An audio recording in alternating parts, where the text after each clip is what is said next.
በዛሬው ቪዲዮ የወፍ ጎጆ ላይ ሩቻ ራሷን ለማጥፋት ከፎቅ ላይ ስትሞክር ቱርካን የምታደንበትን ከቱርካን ጋር የሚታረቁበትንና እንዲሁም ሰርዳር ለዶኖሽ ሽምግልና የሚልክበትን ኦዛይ ይህንን ሲሰማ የገዛ እናቱን በጩቤ የሚወጋበትንና ቱርካን አግቶ የሚይዝበትን እንዲሁም ሌሎች ማስጠንቀቂያዎችን ያቀርባል። ወደ ጎቤቲን ታለፍኩኝ።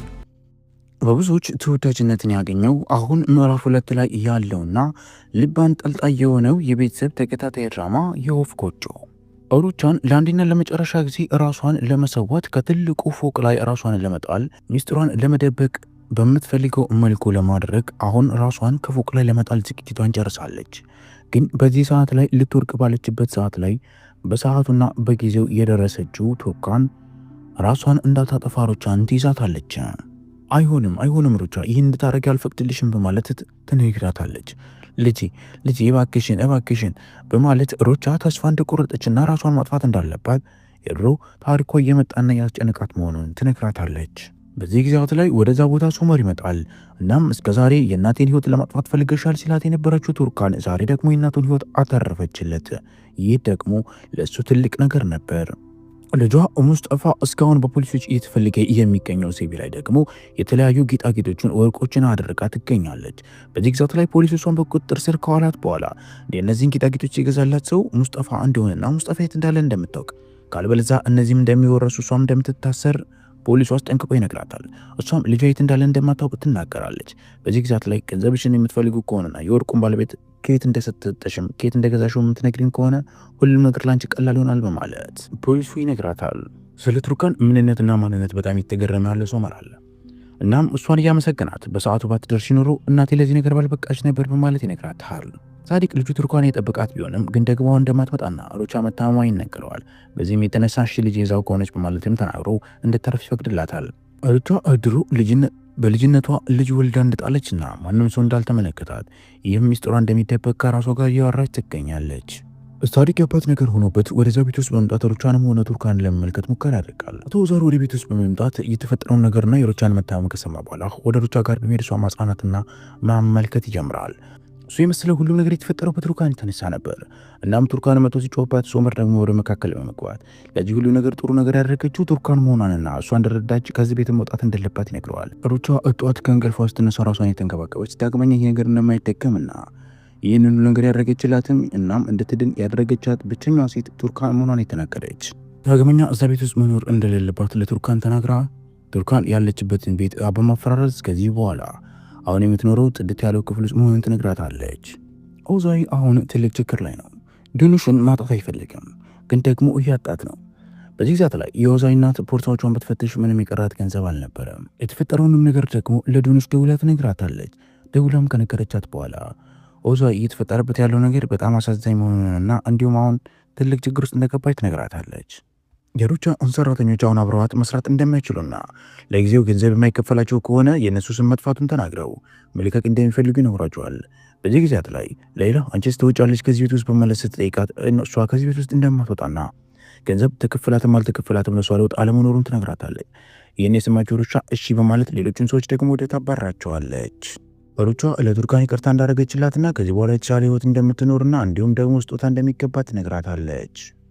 ምግብ አልበላም ብሎ ታሞ የሚገኘው ኦዛይ ጋር አሁን ዶኖሽ ትሄዳለች። ዶኖሽ እዛ ከሄደች በኋላ ለሱ እርዳታ ለማድረግና ምግብ እንዲበላ ለማድረግ ሙከራ ታደርጋለች። ኦዛይ አብራው እንድትቀመጥና ከሷ ጋር ከሆነ ህይወትን መመስረት እንደሚፈልግ ካለበለዚያ ግን በህይወቱ ተስፋ እንደቆረጠና ራሱ እንደሚያጠፋ ይነግራታል። የኦዛይን እንደዚህ ማለት የተሰማችው እናቱም በጣም ታለቅሳለች። ዶኖሽ ግን አሁን ላይ የኦዛይ መሆን እንደማትችል ታውቀዋለች። ለዶኖሽ ደግሞ ሰርዳር ይደውልላትና ወደ ሰርዳር ጋር ትሄዳለች። ሰርዳር ጋርም ትነጋገራለች በስልኳ። ይህን ነገር የሰማች የነበረችው የኦዛይ እናት ግን ዶኖሽ አሁን ላይ ለኦዛይ ተስፋ እንጂ የእሱ ህይወት መሆን እንደማትችል ይገባታል። እና የምትፈጠረው ነገር በጣም ታዝናለች። ለልጇ የሚፈልገውን ሴት ማምጣት አለመቻላና አሁን እሱ በትልቅ ፍቅር ውስጥ እንዳለ መገንዘቧ በይበልጥ እሷን ይጎዳታል። ሰርዳርና ዶኖሽ ያለባቸውን ልዩነት ፈተው አሁን የፍቅር ጊዜያቸውን ያሳልፋሉ። በአንድ በኩል ዶኖሽ ለሰርዳር ህይወት ስትሰጠው፣ ለኦዛይ ደግሞ ሞትን የሰጠችው ትገኛለች። እናንተ ብትሆኑ ምን ታደርጋላችሁ? ኮመንት ስፍራው ላይ ሀሳባችሁን አስቀምጡልኝ። የተፈጠረውን ነገር በጥቂትም ቢሆን ለሰርዳር ትነግረዋለች።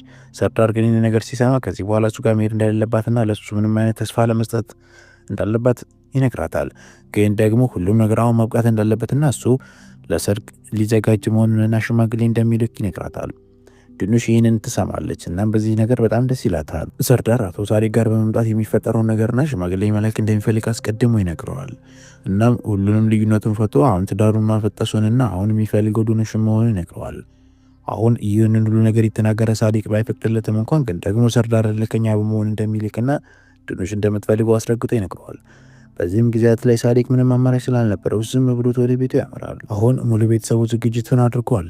እናም ደግሞ ድኑሽ የሚጠበቅባትን የሚያምረውን ቀሚሷን እየለበሰች ነው።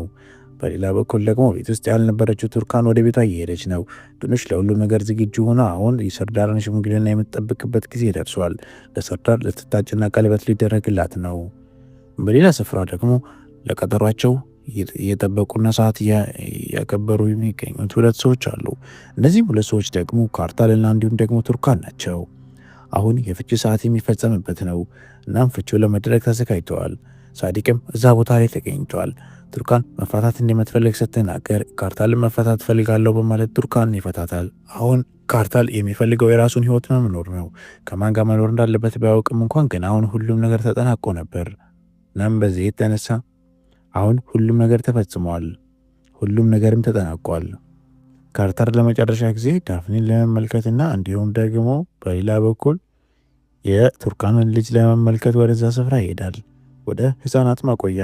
ዳፍኒንም ከተመለከተ በኋላ ያቅፋት አጎቴ ካርታል በማለትም ሰላም ተቀበለታለች። እሱ በጣም እንደሚወዳትና በጣም ቆንጆ መሆኗን ሁሉም ለሱ ትልቅ ክብር እንዳላት እየተናገረ እናም ለሁሉም ነገር ደግሞ መልካም እድል በማለት እርስ በርስ ከዳሪያ ጋር ያወራሉ። ስለተፋታ ከዚህ በኋላ የህይወቱ ሌላ ጅማሬ እንደተፈጠረም ትነግረዋለች። ካርታልና ዳሪያም በማይሆን አይን እርስ በርስ ይመለካከታሉ። ፍቅር ሊጀምሩም ይመስላል። ሰርዳር ለወይዘሮ ሩቻ ሕክምና ካደረገላት በኋላ ከወዛርም ጋር ሰላም በመባባል አሁን ወደ ሽምግልና መሄድ እንዳለበትና ሁሉም ነገር መፈጸም እንዳለበት ይናገራል። ሰርዳርና እንዲሁም ቱርካንም ተያይዘው አንድ ላይ እሱም ጋር በመሆን ይሄዳሉ። በዚህ ጊዜያት ላይ ሶመርና እንዲሁም ደግሞ ሶመርም ይዟት እንደሚሄድ የተናገረው ወደ ሽምግልናው መሄድ እንዳለበት እርስ በርስ ተነጋግረው ተያይዘው ይሄዳሉ። ይህ ሁሉ ነገር የተፈጠረ ባለበት ቅጽበት ላይ ደግሞ አንድ ሰው ወደ ሩቻ ቤት ውስጥ ይመጣል። ወደ ሩቻ ቤት ውስጥ እየመጣ ያለው ሰውና እንዲሁም ደግሞ ሩቻ ፊት ለፊት ይተያያሉ። ሩቻ ለዘመናት ስፈራዊ የነበረውን ምስጢር ዛሬ ልትጋፈጠው ወደፊት ለፊቱ አንድ ሰው ጋር ትገናኛለች። ያ ሰው ማን ነው? በጣም የሚያምርና ምርጥ ቀሚሷን ለብሳ ወደ ቤት ውስጥ እየመጣች የምትገኘው እናም ሁሉም ሰው በግርምት የተመለከታት ያለችው ድኑሽ አለች። ድኑሽ በጣም አምሮባት ትገኛለች። በጣም አምሮባት ለሽምግልና አቀርባለች። የሚያምረውን ቀሚሷንም ለብሳለች። አበባዋንም ካረገች በኋላ አሁን የቀለበት ስነ ስርዓት የሚፈጸምበት ሰዓት ደርሷል። ሰርዳር ለእስከዛሬ ለእያንዳንዱ ልፋቶቹ አሁን ጊዜው የሚያጭድበት መሆኑን ገብቶታል። እናም ደግሞ በመጨረሻ ድኑሽን የራሱ ማድረግ የሚችልበት ጊዜ ደርሶ ነበር። ይህ ሁሉ ነገር የተቃረበ ሽምግልናውም የተፈጸመ ባለበት ሰዓት ላይ ሁሉም ነገር ተጠናቋል ባሉበት ጊዜያት ላይ በድንገት ኦዛይ ቤት ውስጥ በነበረበት ሰዓት ላይ ከእናቱ ጋር ባለበት ሰዓት ላይ አንድ ንግግር ይሰማል። ከዚህ በኋላ ተስፋ ቆረጥ፣ ድኑሽ የሰርዳር ጋር ልትዳር ነው ማለት ትነግረዋለች። እሱም በዚህ ነገር በጣም ተበሳጭቶ እናቱን እንዴት እንደዚህ ትያለች በማለት ከቤት ውስጥ ለመውጣት ሲታከል እናቱን አላስወጣ ስትለው የገዛ እናቱን ገፍትሮ ወዲያው ይጥላታል። እሷም ራሷን ስትስታለች። እናቱን በጩቤ ሳያስበውም ይወጋታል። ከወጋት በኋላ እዛው ቦታ ላይ ጥሏትም ይሄዳል። እሷም እየደማች ስልክ ለመደወል ትጣጣራለች። ድኑሽም ጋር ይሄዳል። ድኑሽም ጋር ከሄደ በኋላ ለትዳር ትጠየቅ የነበረችውን ድኑሽ በራፍ ያንኳኳል። በራፉን ለመክፈት እየሄደችው ቱርካን ባለችበት ሰዓት ላይ ከወዛይ ጋር ትገናኛለች። ወዛይ ምንድነው በማለትም ስትናገር ሰንጢ እንደያዘና በሰንጢውም እሷን ለመውጋት አንገቷ ላይ ሰንጢ ያደርጋል። በዚህ ጊዜያት ላይ ቱርካን በማለት ሁሉም ቤተሰቦች ይጮሃሉ። ተመልካቾች ከዛስ በኋላ ቱርካን ምን ትሆናለች? የሰርጉ ፕሮግራም ይሰራ? የኦዛይ እናትስ ትድናለች ወይ? ይህ ለሁላችንም ጥያቄ ነው። እስከዚህ ስለተከታተላችሁን ከልብ አድርጌ አመሰግናለሁ። በቀጣይ ትዕይንት ደግሞ የእናንተን ሀሳብና አስተያየት ከሰማሁ በኋላ ፓርት ዞን ይመቃል ይሆናል።